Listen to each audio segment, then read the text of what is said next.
25 août 1945, Paris est en peine libéré de l'occupation nazie.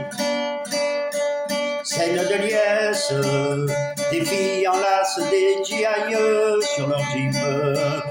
Serrées coupes de champagne sont servies, des balles populaires sont improvisées.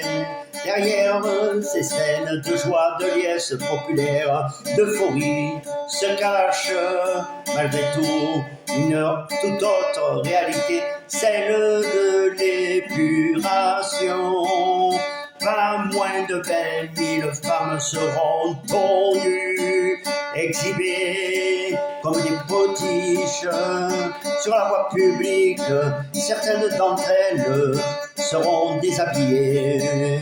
Certaines d'entre elles seront marquées avec leur rouge à lèvres, avec des tatouages représentant des croix gammées. Elles seront exhibées sur des estrades, sur des camions. La foule en délire les invectivera, crachera dessus. Elles recevront des coups à jamais marqués dans leur âme et dans leur corps. Leur espérance de vie sera très courte. Beaucoup d'entre elles finiront alcooliques. Les journaux de l'époque relateront en boucle dans leur quotidien ces châtiments populaires. Qu'importe si ces femmes ont été coupables ou non, qu'elles aient couché ou pas avec l'occupant, qu'elles aient collaboré, dénoncé ou non, il faut des victimes expiatoires. Je fais cette chanson pour leur rendre hommage, qui ne m'appartient pas d'en juger, mais de telles pratiques sont jugées abjectes, moyenâgeuses.